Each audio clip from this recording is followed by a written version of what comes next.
Okizeme is paramount to your success in Street Fighter 6. Mastering this particular pillar of the game takes your practice, your research, and most importantly, your time. You're probably on your lunch break at work, or in your car coming home after another long day. If you want to get better at Okizeme, you've come to the right video. I recently hit Master Rank after a year and a half of playing Street Fighter 6 and a decade of fighting game experience. Between work, family, other hobbies, sleep, it's hard to find time to practice. Trust me, I know. Welcome back to the dojo. I'm Yo Dude, and in this video I have 10 tips. I have 10 tips to help you improve your Okizeme. Okizeme is the act of attacking an opponent as they wake up from a knockdown. You know that already. What you may not know is how to properly set up perfect Okizeme setups. And that's the first tip. Go into training mode and turn on the frame meter if it isn't already on. Then note the frame advantage for the following: throw, your B&B combo ender, and a super combo ender.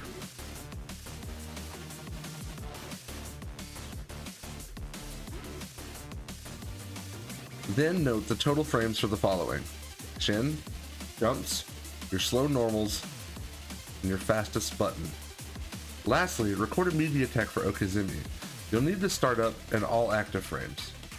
Now that you can set up meaty Okizeme perfectly, let's practice using this drill. Using what you just wrote down, the next tip is to put the numbers together. You want your meaty attack to be active during your opponent's first frame up after a knockdown. This will give you a window of opportunity to correctly execute your meaty attack. If your meaty doesn't use all the plus frames from your knockdown, then you'll have to add a frame kill. A frame kill is a button used in Oki situations to eliminate unneeded frames for that particular Oki. Think of it as a bridge between your knockdown and the first frame after the opponent's wake up. Now take a second to practice this.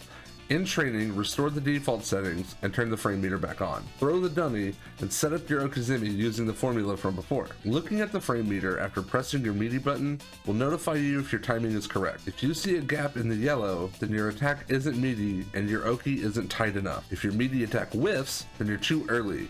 Try to delay your attack to the perfect timing. Pause this video if you need to practice this drill using the knockdowns we noted earlier. The next tip incorporates the mix-up. Using the same drill as before, you're going to practice other meaty options you have available. Instead of a meaty attack, try a meaty throw. This has a 5-frame startup and 3 active frames. This option beats most buttons on wake up, but loses to jumps, backdashes, and invincible reversals. Next, instead of the throw, you'll practice a meaty setup into a block. This option really only loses to throw and really only beats invincible reversals. Lastly, instead of blocking, you're going to practice the shimmy. After walking into the opponent for a meaty button or throw, we're going to practice walking backwards. Like blocking, this option beats invincible reversals, but also beats throws in most cases. To do any other option, however, the worst it'll cost you is your turn. That's why it's so strong. So up to this point, you've been working with a static CPU. You can hear you all typing on your keyboards. That's great, but my opponent actually press buttons on wake up. To answer that, here's another question.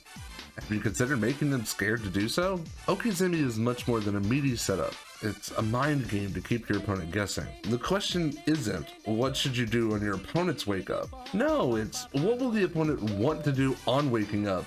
And how do I punish them for that choice? Successful Okizeme utilizes the predictive playstyle to take full advantage on how your opponent plays. With that in mind, let's move on to the next tip. Since the My update, you can now have the dummy store 10 possible actions to do on wake up. Unless you need to practice against something specific like Honda Headbutt, select Ryu as your dummy. He has the generic tools many players have trouble with. In most cases, you should practice against him. Go to the dummy settings and change your dummy block settings to block after first hit. Then in the reversal settings, select slot 1, crouching light punch, Ryu's best defensive button. Slot 2, backdash. Safe against your shimmy, throw, and block attempts, loses to buttons. Slot 3, do nothing. This has Ryu block. Beats risky moves and baiting your opponent's OD reversal. Slot 4, drive parry, 5 frames. Same as blocking, has the added benefit of stealing your turn with perfect parry. Slot 5, normal throw. This will tech your throw attempts, ending your turn. It'll also beat sloppy Oki. Slot 6, vertical jump. This will beat throws and slow buttons, but loses to anti-airs with good reactions. Slot 7, drive impact. This will beat your slower buttons, but loses to good reactions and throws. Slot 8, OD Shoryuken. Beats all throws and buttons, but it's vulnerable to big damage if you block.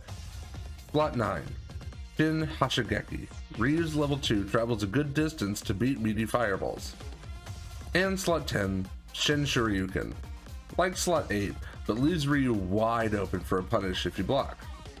Slots 8, 9, and 10 all remind you that meaty options aren't always the best options. Learning the most optimal way you can punish these attacks is why they're included in this video. Finally, you've arrived at drill number 2.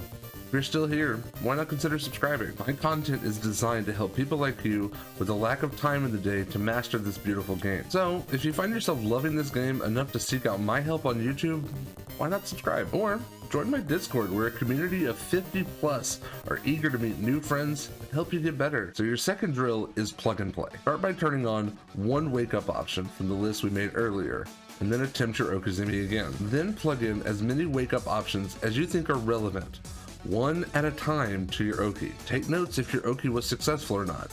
Beats buttons, loses to parry. You want to compartmentalize it into 2 columns. What are you risking? And what will you gain? Everything that beats your Oki is risked. Everything that loses to your Oki is gained. You want to be absolutely sure you're willing to eat the damage, lose that stage advantage, and your turn. If you aren't gaining enough for the risk, I'd go back to the drawing board on the Okizeme setup. Once you have a good understanding on what your preferred options are on Oki, time to mix it up. Select 2 wake up options from the list you've made. One that loses to your Oki and one that wins. You don't want to repeat the same drill as before. Your goal needs to be maximizing winning Oki situations. Practice keeping yourself safe in either case until you found the best Okizeme for your preferred playstyle. Remember this old saying, however, nothing risked, nothing earned. Sometimes you have to put it all on red. Finding character-specific Oki guides will definitely help you in this drill and as a player overall. Okay, now for the advanced stuff. Take your training to the next level. In the dummy settings, turn drive reversal setting to random. 1 inactive, 4 on block, 0 on recovery. Drive reversal isn't a thing you'll see in lower ranks, but the higher you climb, the more you'll see of it. Some moves can recover fast enough to block this attempt of get off of me. Drive reversal is always -6 on block, making it easy to punish if you can read it properly. And getting hit by it isn't bad, as all it will do is return the game to neutral at the cost of 2 drive gauge bars. Net positive. This training can also be used for your drive impact reactions as well. Turn on slot 1, 3, and 7 to practice your reactions to DI on wake up. If the dummy attacks, then continue with your normal Oki.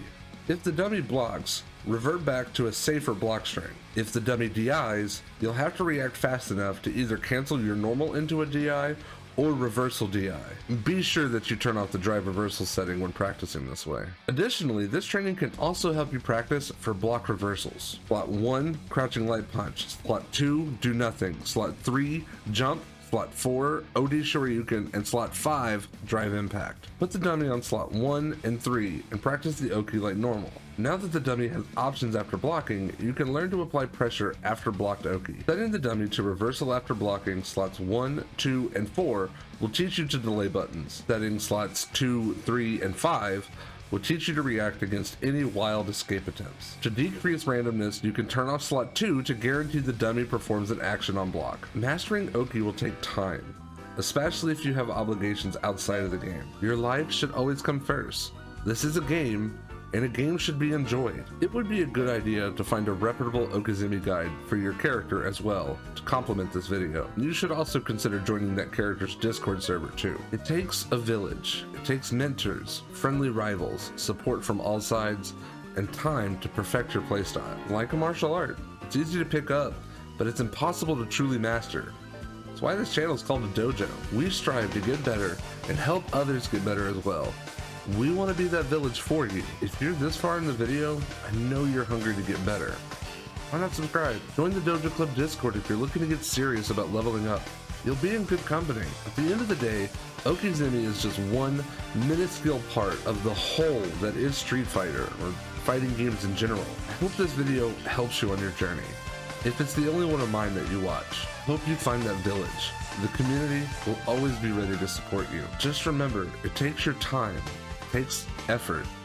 It takes community. No one reaches the top alone. Later days.